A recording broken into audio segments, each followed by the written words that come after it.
school was a not-quite-regulation soccer field, and here the teachers and big kids were a mass of groups and games and incomprehensible enthusiasms. I had a young uncle at the school, my mother's little brother, 8 years older than me, and he allowed me into his recess soccer matches. He and his classmates ran around with their white shirt tails flapping out of their regulation gray flannels, the regulation blue blazers hung up in a line on the pointy chinks of the wire-linked fence. My uncle had a rapport with Mr. Jones, because Mr. Jones was the coach of the middle school boys' soccer team. As a preschooler, I'd seen black and white photographs of my uncle's championship team in the yearbook. In the back row, in the center, surrounded by smiling kids, that was Theo Jones. With his youthful skin, short hair, dark-framed glasses, and skinny mod suit, he looked like the singer in a British invasion band.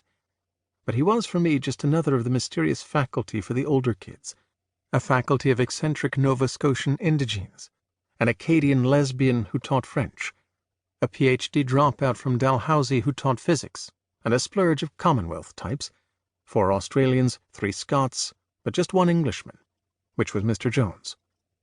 "Wait till you get Theo," my uncle said, coming off the soccer field and inflecting the name with a sarcasm beyond my understanding. "He's a freak master." I had to wait 7 years to get Theo Jones.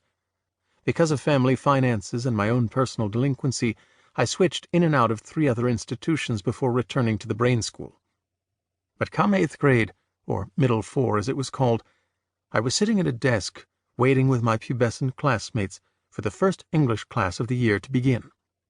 It was a square room, with high windows along one wall, small student desks facing the bigger teacher's desk, a desk exactly normal, except for the somewhat curious piece of homemade sculpture behind the teacher's chair, which was a pinned-up scholar's gown topped by a cow's skull.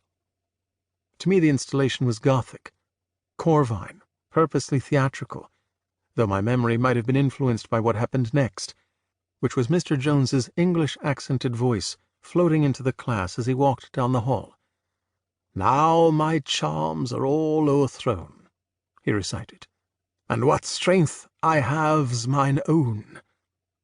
And on, the entire epilogue from The Tempest, the first text of the year, committed to memory and performed for us as he walked in with a manic, gleeful smile, a smile which, even then, seemed slightly inappropriate.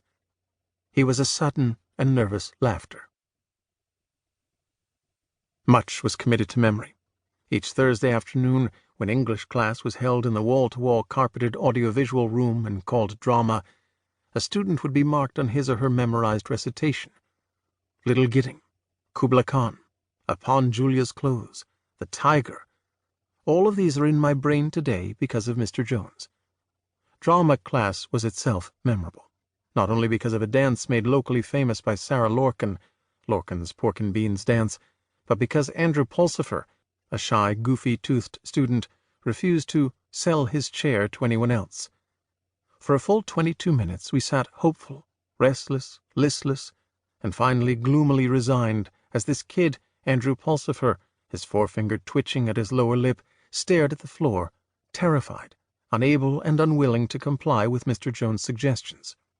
Andrew Pulsifer, a stutterer, who had only one close friend in class, Ewan Gruber, with whom he devised a race of Zulus they cartooned on scribblers at lunch hour. Andrew really only talked with Ewan, only lost his stutter with Ewan. With everyone else, teachers especially, he was dumbfounded with stage fright. "Andrew," Mr. Jones said, "just say, 'Anybody want to buy a chair?'" Silence. "Andrew, did you hear me?" Andrew staring at the floor. "Andrew!" And so on. We all recognized a battle of wills. By the end of the class, Andrew endured only to autistically thwart Mr. Jones's wishes. We, of course, hated Andrew Pulsifer for ruining a class that was on its way to real entertainment, one that had started with the Pork and Beans dance, and we would forever begrudge him for not even trying. Remember Andrew in the chair? But after that class we all wondered at Mr. Jones. He was vexed. He was intense. By this time the school's dress code had relaxed into hippie outfits. The regulation blue blazers and tunics had given way to tie-dyed shirts.